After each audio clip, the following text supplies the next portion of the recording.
welcome to Vantage this week, a show where we recap the week gone by. It was dominated by events in the Red Sea. The Houthi rebels have been terrorizing commercial vessels. As a result, traders are worried. Hundreds of ships have started avoiding this route.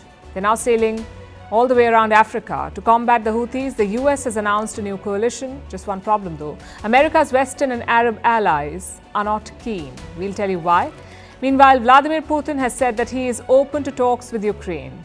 He has the battlefield advantage. So why does he want talks? We'll explain that. In India, we have a new chief guest for the Republic Day. Confirmed, French President Emmanuel Macron. It's a new chapter really in the warm relations between India and France. Stay tuned to find out what makes it so special. Also, two Indian industries are making waves in the world. Cricket and alcohol. Indian whiskies are eyeing a foothold in the global market. Meanwhile, new records were set at the IPL auction. We'll tell you who attracted the highest bid. And finally, do New Year resolutions really work? If not, why do we bother with them? All this and more coming up. Let's get started.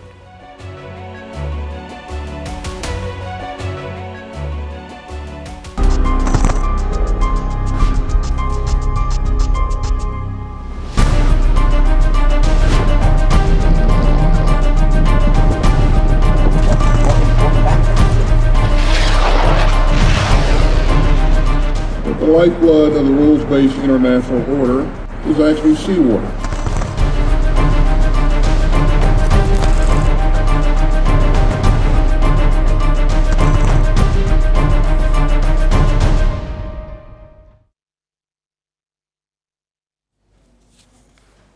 It's a red alert in the Red Sea. Drone attacks, cruise missiles, hijackings. We've seen it all in the last few weeks. And one group did all this damage. The Houthi rebels of Yemen, they single-handedly terrorized the Red Sea. But now there is pushback. 10 nations have signed up for a multinational coalition. Its job to defend ships in the Red Sea. We don't know how this coalition will operate, but usually such forces have the same strategy. More joint patrols, more air support, and escorts for commercial vessels. Meaning warships will accompany cargo ships. The coalition was announced by Pentagon Chief Lloyd Austin. He's in West Asia right now for talks. All countries have the right to move freely and lawfully in international waters. But that foundational global right is under new threat today from the totally unacceptable attacks on merchant vessels by the Houthis in Yemen. So this morning, we've launched Operation Prosperity Guardian under the umbrella of Combined Maritime Forces and under the leadership of Task Force 153. Operation Prosperity Guardian, that's what they're calling it. And who are these 10 member nations? The US, Britain, Spain, Seychelles, Norway, the Netherlands, Italy, France, Canada, and Bahrain. Now I know what you're thinking. Why just one member from West Asia? Reports say the big Gulf states are worried about the optics. Just think about it. Who are the Houthis fighting for? They say they're fighting for Palestine. And who do Arab states support? Again, Palestine. So they can't be seen as hurting Palestine and backing Israel, hence the reluctance to join this force. Having said that, Arab states are involved behind the scenes. Some of them could join eventually. So it's a pretty elaborate plan, which raises the question, why? Why do they need this? Just how bad is the Red Sea situation? Over the weekend, the Houthis fired 15 drones. All of them were shot down by US and UK warships. On Monday, they struck again. 2 commercial ships were targeted. One of them was called Swan Atlantic. It was hit by a Houthi drone and a ballistic missile. The ship sent out a distress call. It was assisted by a US warship late on Monday. Now here's the problem. Not all of these ships are heading to Israel. Some of them are heading to European ports. But the Houthis don't care. They're picking targets at random. And the result is this. Major shipping companies are avoiding the Red Sea. Just look at this list. MSC, the world's largest shipping group. Maersk, the second largest. Hapag-Lloyd, the German company. Euronav, a Belgian tanker firm. Evergreen from Taiwan. Frontline, based in Norway. And HMM, a Korean shipping firm. So it's a pretty diverse list. The big, the small, the European, the Asian, all of them have stopped using the Red Sea. So how are they transporting goods? By the alternate route. Assume that you're sailing from the Indian Ocean to Europe. Now you have two maritime options. The first is the Suez Canal. It's the same route that passes through the Red Sea. The second is this one. You have to go all the way around Africa, meaning more fuel, more time, more money. The voyage can take 10 days extra, which is why companies and governments are spooked. Take India, for example. This Red Sea problem affects us in two ways. One, it makes our exports more expensive. Some reports say by 30 to 40%. And more expensive equals less competitive. Secondly, our oil bill. The Red Sea tensions have spooked the oil market. Some companies have stopped using this route, like BP, the British oil giant. As a result, crude oil prices have increased. They were up almost 3% on Monday. It tells you how important the Red Sea is. It carries 12% of all maritime trade and 30% of all containers. We're talking about close to $1 trillion here. What happens if that trade is disrupted? Things we import will become more expensive, things like oil, gold, and gadgets. In simple words, higher inflation. The question is, can this new coalition of 10 countries prevent that? Can it deter the Houthis? Well, they've released a response. Listen to what they've said. We have capabilities to sink your fleet, your submarines, your warships. The Red Sea will be your graveyard. This is what the Houthis have said. It does not sound like a de-escalation at all. So the Houthis will fight on, they say. Even the coalition cannot stop that. You see, the Houthis shoot and scoot. They don't stay around for a prolonged battle. Plus, their drones are hard to intercept. You can't be everywhere at once. Hundreds of ships pass through the Red Sea. How many of them will you escort or provide air cover to? It's simply not a sustainable strategy. So what is? What is a sustainable strategy? Well, the US is taking the lead now, and they have three options. One is to strike back at the Houthis. For some reason, Joe Biden seems reluctant to do that. The Pentagon chief was asked about why the US is not launching counter strikes. Listen to his response. Why hasn't the US struck back or conducted a counterstrike like it has against similar Iranian-backed militants in Iraq and Syria? These attacks are reckless, dangerous, and they violate international law. And so we're taking action to build an international coalition to address this threat. And I would remind you that this is not just a U.S. issue. This is an international problem, and it deserves an international response. He sidestepped the question. The second option is to ask for Iran's help. You see, Tehran funds and arms the Houthis, so the assumption is that they will listen to Iran. Reports say Biden has even turned to China. He's asking Xi Jinping to put in a good word. And finally, the third option, the sure shot one, end the war in Gaza. Joe Biden has the power to force Israel to stop. 153 countries want him to do it. He'll have a chance tonight at the United Nations Security Council. Let's see if he takes it.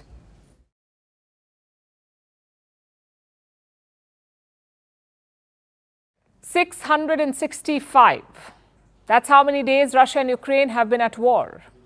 In this time, we've seen the momentum swing. First, a Russian blitzkrieg, then a Ukrainian counteroffensive, then a stalemate, and now another Russian onslaught.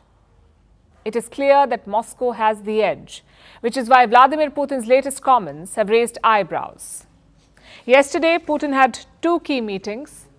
One was with soldiers who fought in Ukraine. He awarded them Russia's Gold Star. It's their top military honor. Then Putin met with his top military aides and he told them he's ready to negotiate with Ukraine and the West. But on one condition. Listen in. We won't interfere, but we won't give up our territory. This is what everyone in Ukraine, Europe, and the USA, everyone who is aggressive towards Russia, should understand. If they want to negotiate, let them negotiate. We will only do it based on our interests. So that's Putin's message. We will talk, but on our terms. The question is why? After all, Putin has a battlefield advantage now. So why is he eyeing a political settlement? Maybe he wants to negotiate from a position of strength. Maybe he fears that the momentum will swing again. Or maybe he knows that the West will turn him down anyway, in which case there is nothing to lose. The Kremlin has now clarified Putin's remarks. They say there is no basis for talks now. Apparently the conditions are not good. Then why did Putin offer negotiations? Well, there's no point speculating. Instead, let's put his comments in context. What is the state of this war? Is there a peace deal on the table? And is the West willing to talk? Let's look at the battlefield first. Russia controls more than 17% of Ukraine's land. This year, Kiev launched a counter-offensive to take back some of it. But that operation failed. Look at how one soldier described it, and I'm quoting, "As we like to say in the army, the plan was good on paper, but we forgot about the trenches." So Ukraine is stuck. Meanwhile, Russia is putting more men on the ground. It's being called a relentless assault. Also, the airstrikes continue. Russia has launched 5 aerial raids this month. The latest was on Tuesday. 19 drones targeted Kiev, Odessa and Kherson. The Kharkiv region was hit by 2 missiles and casualties. Ukraine says none. But these air raids are not just about damage. It's also about psychology. It's about turning Ukrainians against their leadership. And looks like it is working. A new opinion poll has been published in Ukraine. It looks at public trust. 62% people have trust in Volodymyr Zelensky, their president. I know it sounds like a lot. Most Western leaders are stuck below 50, so 62% should be good. But in the month of December last year, Zelensky polled much higher, close to 84%. So in 1 year, his ratings have dropped by 22%, which is a huge drop. At the same time, trust in the army is unshaken. 96% Ukrainians trust the military. 88% trust the commander-in-chief, the same man who said that the war is at a stalemate. So what is Zelensky doing? On Tuesday, he organized a year-end press conference. I guess it's the new fad in town. Zelensky says Russia has not achieved any victory. Russia did not achieve any victory. Our fighters have done well, people have done well. I am once again grateful to them for this. As for financial assistance, we are working very hard on it. I am sure that the United States of America will not betray us and that what we have achieved with the United States will be fulfilled. So Zelensky is betting on the US. It is a risky bet. American senators say aid will not be approved before the new year. The US House is already on holiday. So this winter will be tough. Which brings us to the peace deal. Is there one on the table? Zelensky proposed a 10-point formula last year. And the key points were this. Russia must withdraw all its soldiers. Russia must respect Ukraine's borders. Europe must guarantee Kiev's future security, and Russian soldiers must be tried for war crimes. But for Putin, it's a non-starter. He will never agree to these terms. So the question is, will Zelensky make some concessions now? He proposed a peace plan in August last year, but 2 months later, he signed a new decree. He outlawed any negotiations with Putin. This was after Russia formally annexed Ukrainian land. So last year, he was not game, but 2023 has been a year of setbacks for him. Could that force Zelensky's hand? The Kremlin says the West won't let it happen. And that's right. Moscow claims Britain asked Kiev to withdraw from the peace talks. It's a massive allegation. Britain asked Kiev to withdraw from the peace talks. Neither Kiev nor London has reacted yet, but it's a big claim to make. And if true, it is a problem because Zelensky will negotiate only if the West wants him to, only if they pressure him. And which Western leader will do that? Some do appear interested, like French President Emmanuel Macron. He says he would still take calls from the Russian president. If President Putin has a willingness to engage in dialogue and serious proposals to move forward and emerge from the conflict and build a lasting peace, that is to say one that respects international law and therefore Ukrainian interests and sovereignty, I'll take the call and will spare no effort to obtain a result. It will be a test of leadership. Putin has elections coming up in March 2024. He will win, no doubt. But how does he want to start his next term? As a wartime leader or with a fresh start? Same with Zelensky. He always knew that he couldn't win this war, but now he could lose it. So both Putin and Zelensky have many factors to weigh, like legacy, politics, strategy. If they stick to the battlefield, there will be only one winner. And that's how wars work. But if they negotiate, more possibilities open up. We'll have to wait and see what they choose.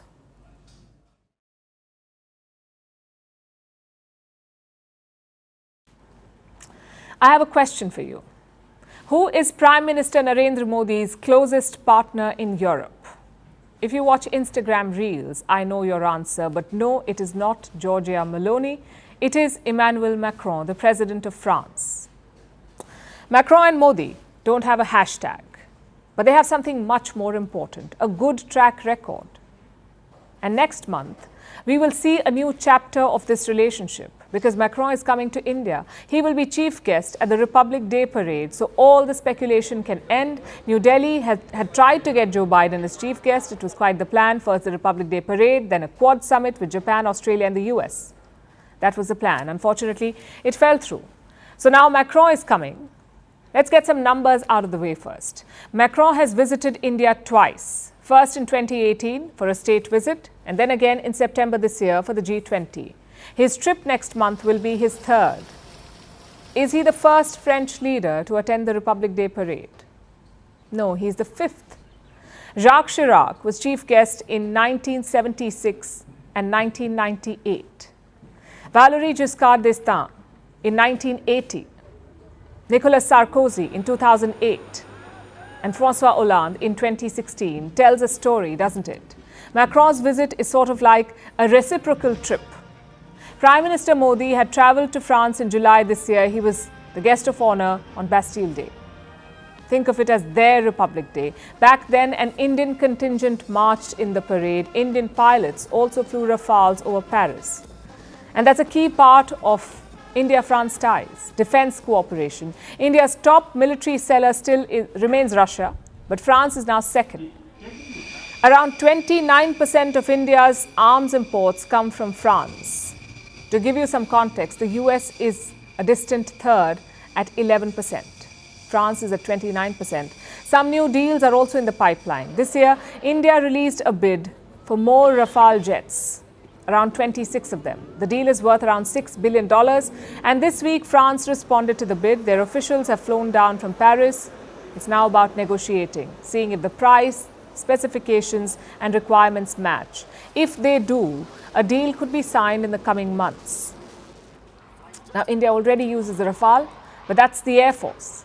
This new deal is for the Indian Navy. Reports say the jets will be deployed on India's aircraft carriers. And if true, they will replace Russian-made MiGs. Another deal is for submarines.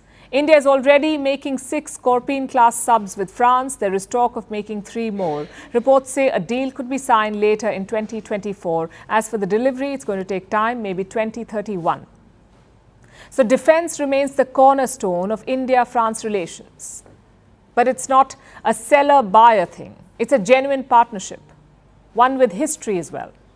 Independent India's first major defense deal was in 1949. It was with France, 1949. In 1982, they gave India nuclear fuel. The Americans refused, so Paris stepped up.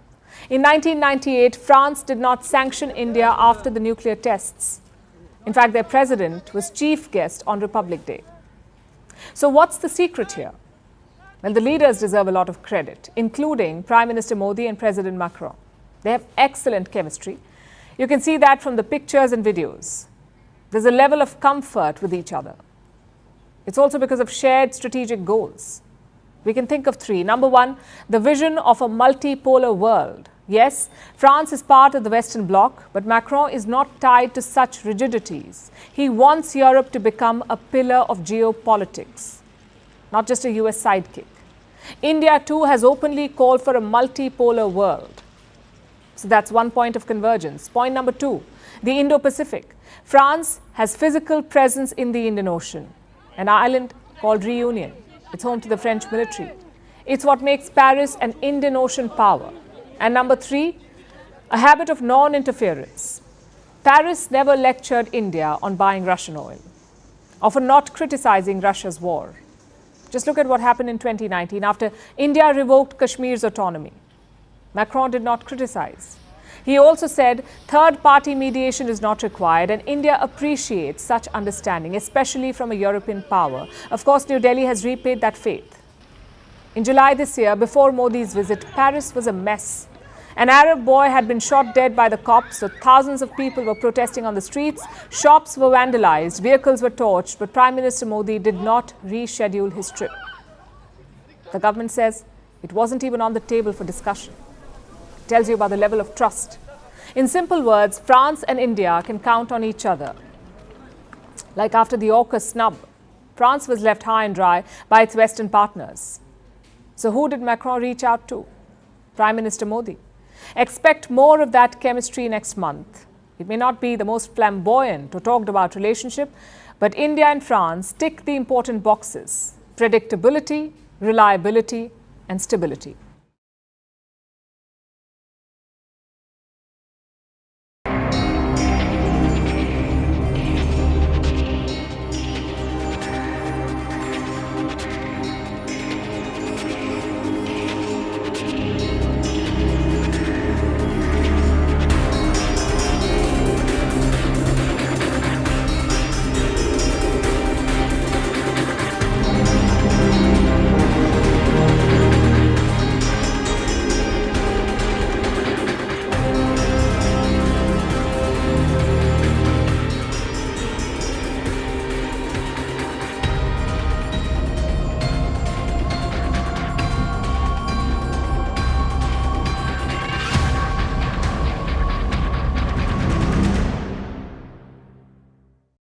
Xi Jinping has found a new adversary, not a world leader or a political rival or a neighboring country. The Chinese president's new enemy is video games. He just doesn't like them.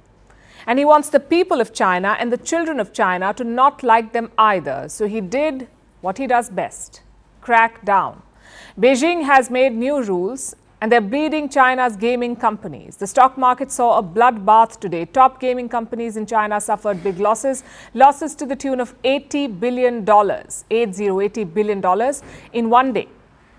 And this could be just the beginning. The Chinese government is behaving like a nanny state because the president is apparently paranoid.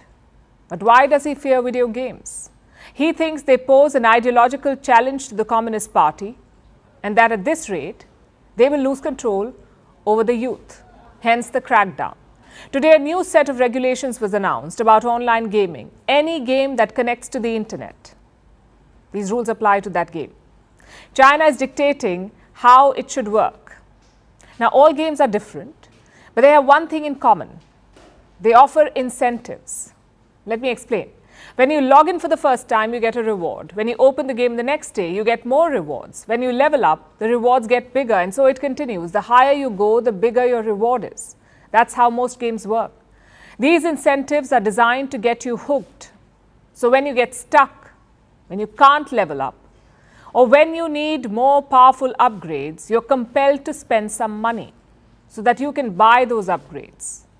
If you use your phone to play, you must have seen these. They pop up in the form of in-app purchases. That's how game makers make money. And that's how they get you addicted. Now, China's new rules target these incentives. And what do the rules say? Daily login rewards are banned. Online auctions for upgrades are banned too.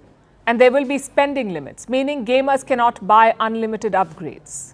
There's only so much you can spend. As of now, these regulations are quite vague. The wording lacks clarity, the rules are sweeping in nature, and Beijing, being Beijing, has not bothered to clarify. So investors are assuming the worst. They believe that China is coming after gaming companies and their profits. So their stocks tanked today.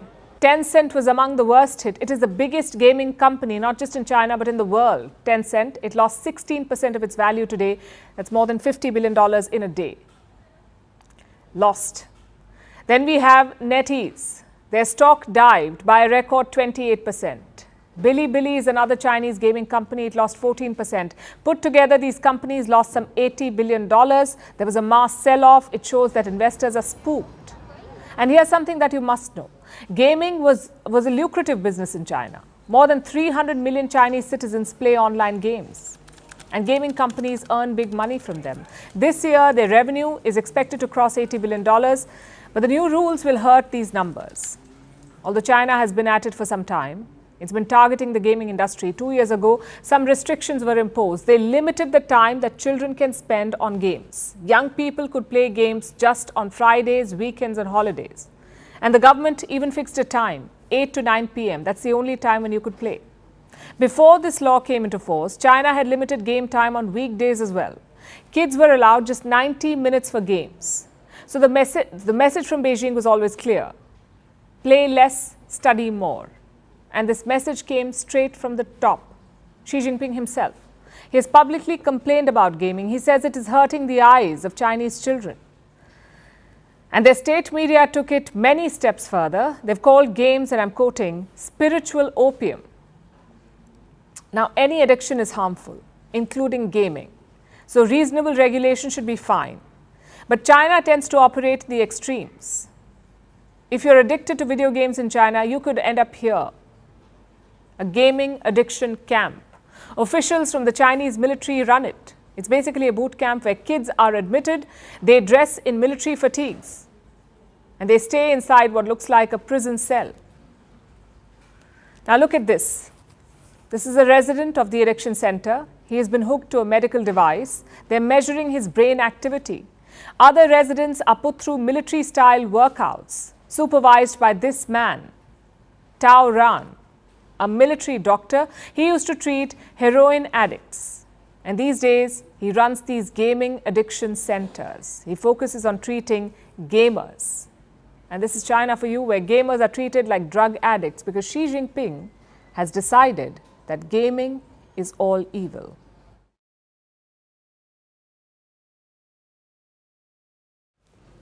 Today is International Migrants Day. In 1990, the United Nations decided to honor migrants. Every 18th of December, a UN-related agency oversees the celebrations, but there is not really very much to celebrate. Everywhere you look, migrants are seen as a problem, not a cause for celebration.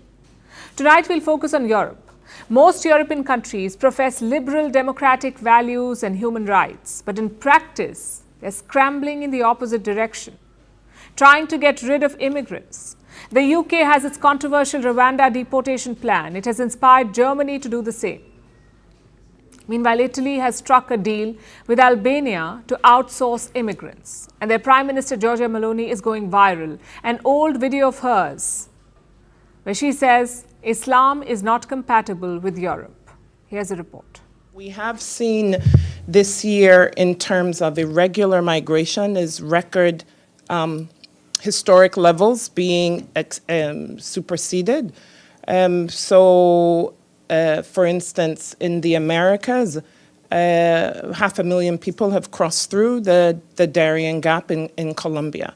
We've seen highest number of deaths, for example, and missing migrants in the Mediterranean.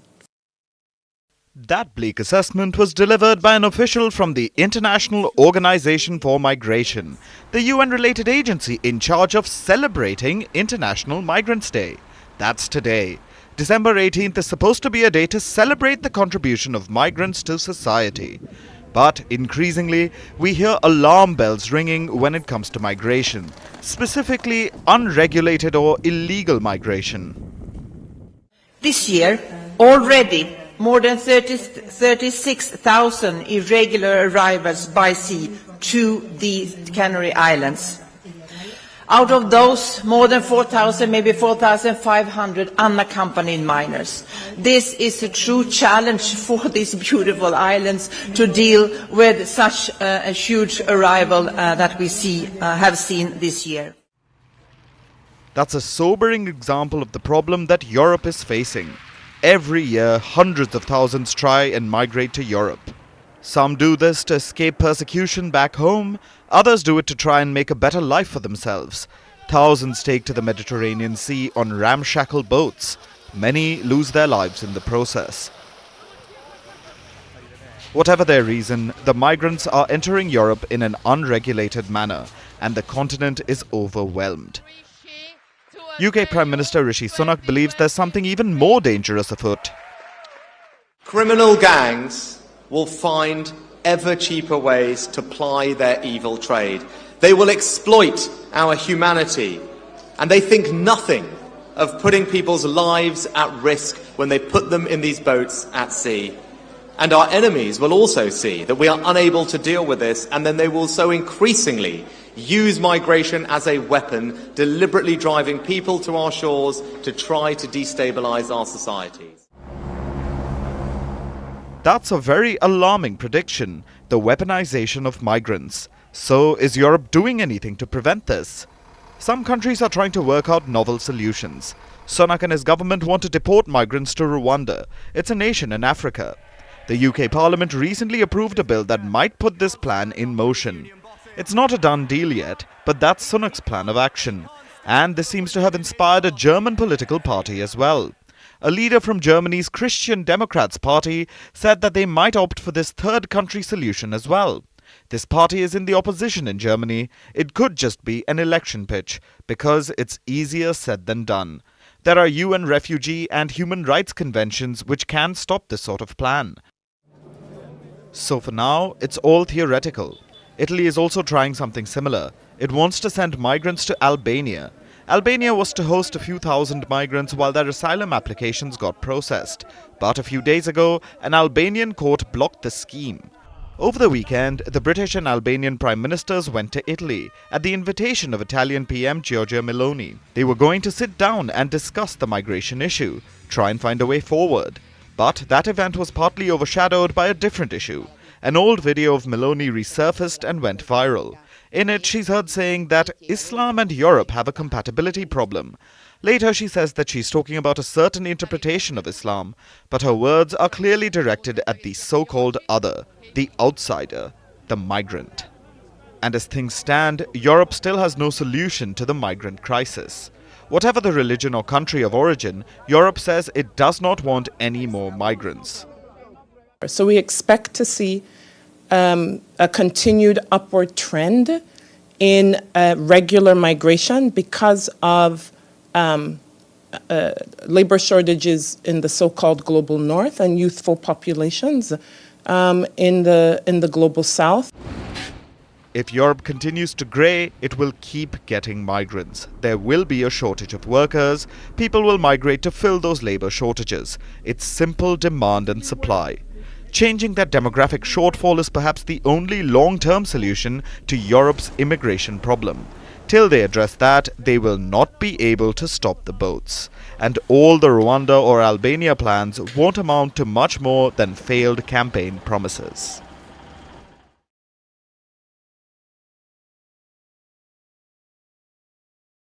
Now let's turn our attention to India. It is the world's fifth largest economy. You already know that. But did you know that India is also the world's fifth biggest alcohol market, worth about $52 billion? Indians are raising their glasses and the world is here for it. Tonight we'll tell you how. Now, India has a long history with alcohol. It has been consumed for centuries in this country. References to alcohol date back to 200 BC. But over time, India has also come into its own as a maker. And not just for consumption at home, but also for the world. Let me give you an example. Only a tiny proportion of Indians drink Scotch.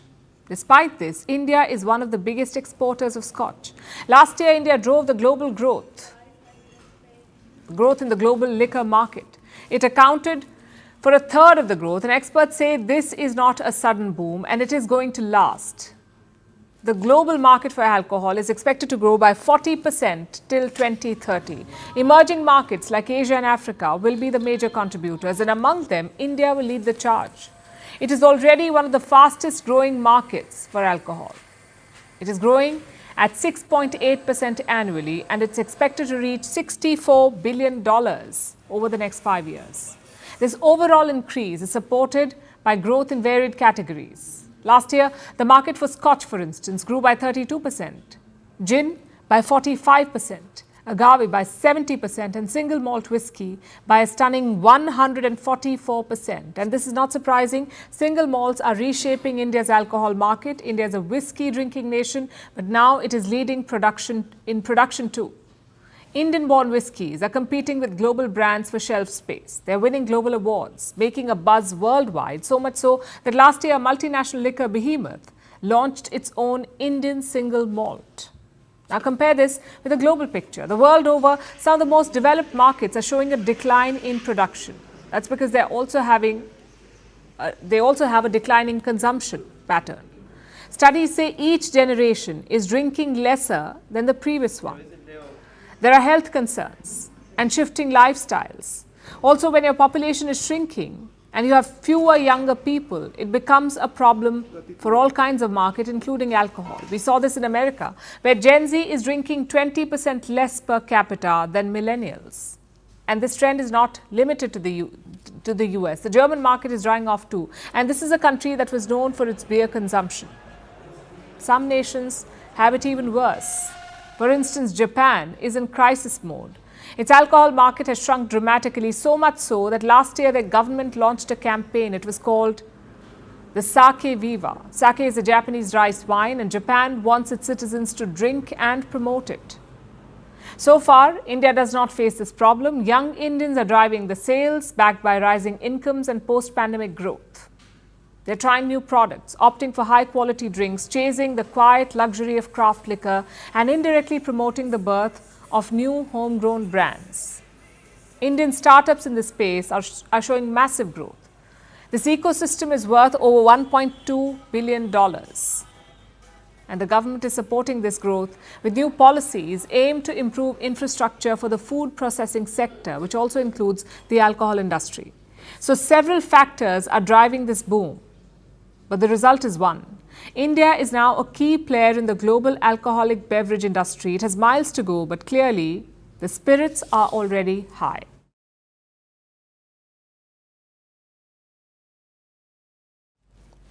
Away from the politics now, Dubai hosted the Indian Premier League auctions, IPL auctions. It's a high-stakes affair. Most of us only catch the action on the ground, but this is a secret sauce. The backroom work that makes IPL champions. Let's talk numbers first.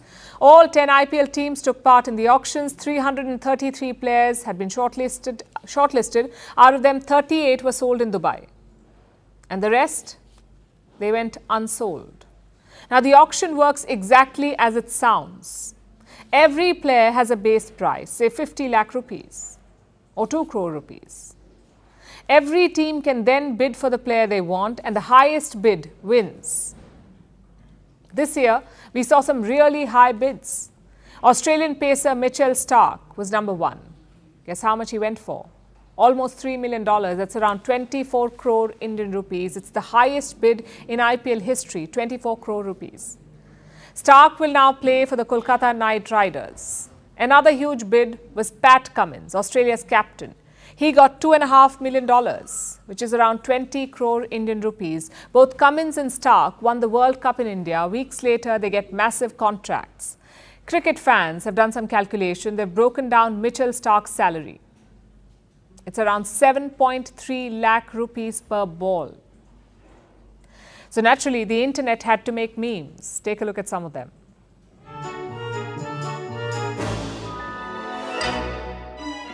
छोटो makeup चाहिए छुट्टा नहीं है अरे ये तेरी tape पे tape ले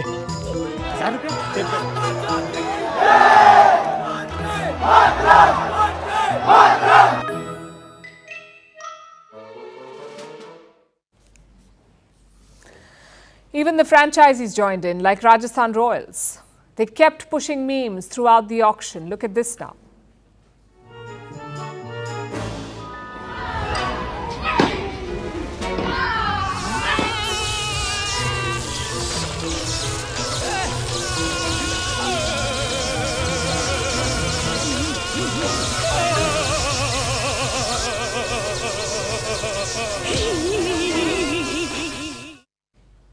How about that? Everyone's having fun. But beyond the fun, there is a story here.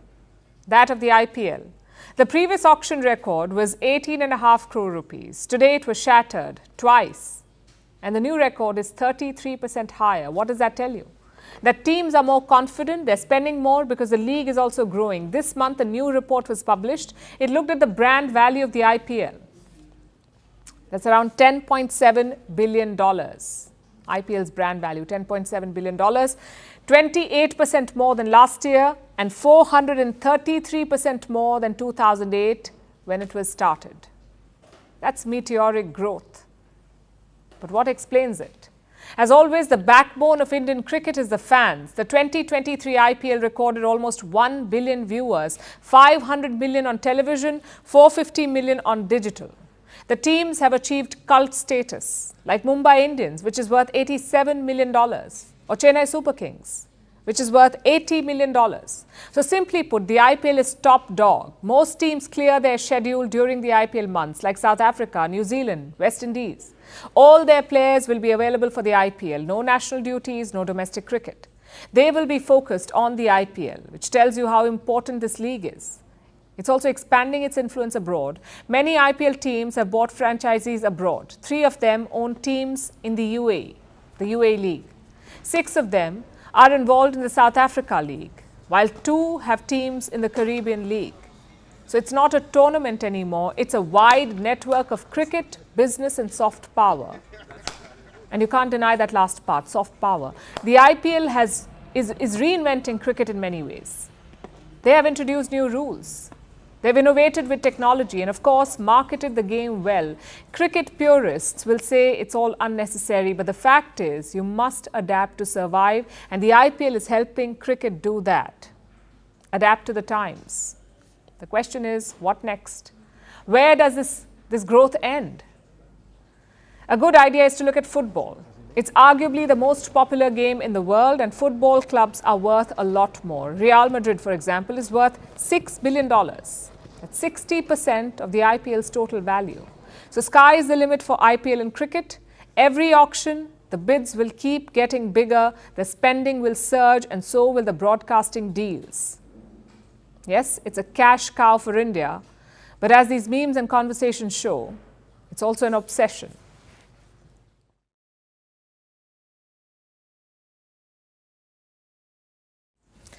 For our next story, let me ask you 2 questions. Are you living in the United States, and do you want the latest Apple Watch? I don't want to be the bearer of bad news, but as of today, starting today, you cannot buy the latest Apple Series 9 watch in the United States. Why? Because of a patent dispute. It's over a feature that measures blood oxygen. The company that patented it has sued Apple. They've accused Apple of stealing their technology. And Apple has lost that ruling. So now they're pulling the watches. They're pulling them off the US market. In 2023, Apple's smartwatches account for $17 billion in sales. It's a sizable chunk of their business. How will this ban affect it?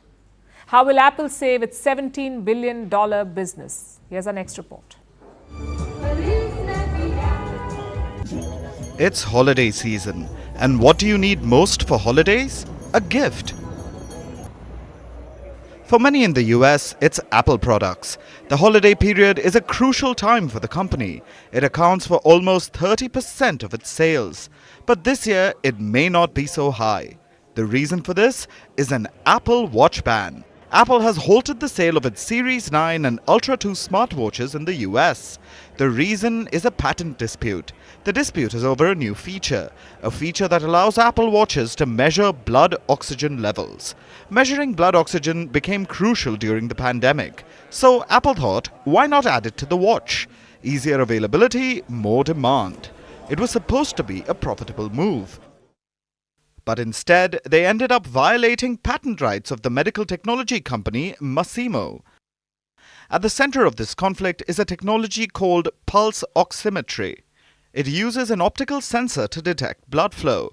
Masimo accused Apple of poaching its employees, stealing its pulse oximetry technology, and then adding it as a feature to the Apple Watch. So, Masimo sued Apple. They dragged the company to the US International Trade Commission. In October, the commission ruled in Masimo's favor. It said that Apple violated Masimo patents. So, it must halt sales of infringing devices. Masimo has since hailed the ban. Meanwhile, Apple plans to appeal the decision. It says the verdict must be reversed. The ban order is up for a presidential review. The deadline is the 25th of December. The White House has declined to comment. But no US president has vetoed an International Trade Commission ruling since 2013, so this time seems highly unlikely too. Will this affect Apple's business, especially in the holiday season? Apple makes up a quarter of the global smartwatch market. The Series 9 and Ultra 2 series contribute significantly to that. In fact, in 2023, Apple Watch alone made $17 billion. Apple's wearable and accessories business made around $40 billion. The sales ban could also affect older models. The oxygen feature was first introduced in Apple Watch Series 6. We are currently at Series 9. So there is no way to know if the ban will be more extensive. For now, the Series 9 and Ultra 2 watches will be removed from Apple stores in the US. But customers who bought these watches can keep them. Plus, their sales can continue outside America, so not very much will be affected. But this Apple saga just indicates one thing. Even the world's most valuable company must abide by the law.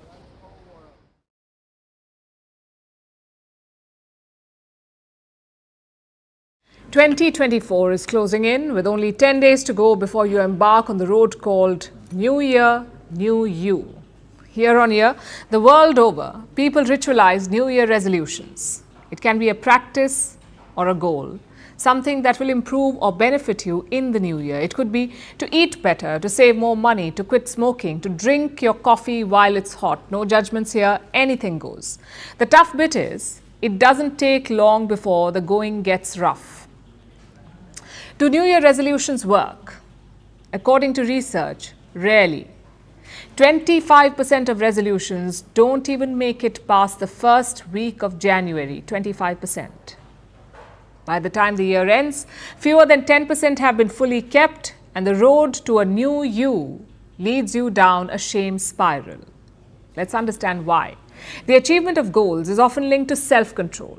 You may have heard of the marshmallow experiment. It was conducted some 30 years ago, where if children could resist eating one sweet, they would be rewarded with another. The study found that those who could wait, those who could resist the temptation, had better academic and professional success as they grew up. Basically, those who can persevere towards goals in the face of temptation are best positioned for success. They possess self-control or grit. The study may as well be a bedtime story. It's that popular. In fact, self-control has birthed an entire cottage industry. There are books, movies, TikToks, you name it. So people can try every trick in the book.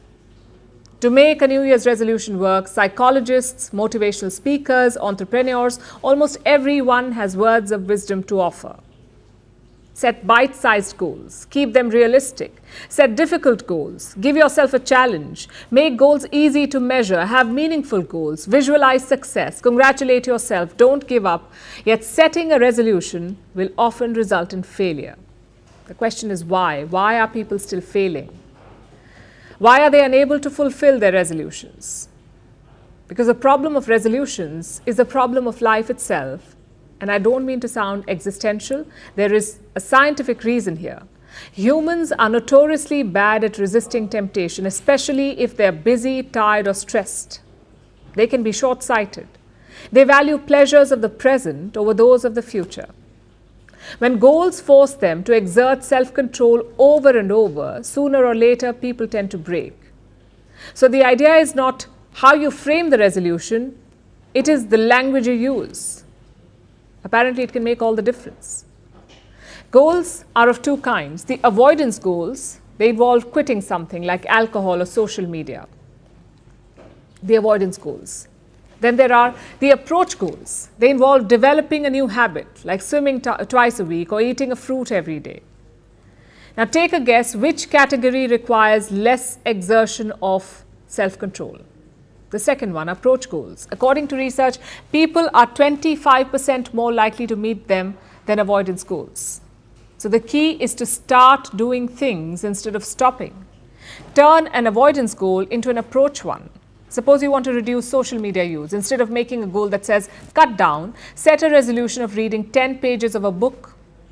Or if you want to lose weight, instead of saying you want to stop eating candy, say that you want to eat carrots each afternoon, which will increase your blood sugar level and reduce your cravings. Of course, it's all easier said than done. But if tweaking your understanding of personal change can increase your chances of finally sticking to a resolution, we say resolve to try, and all the best.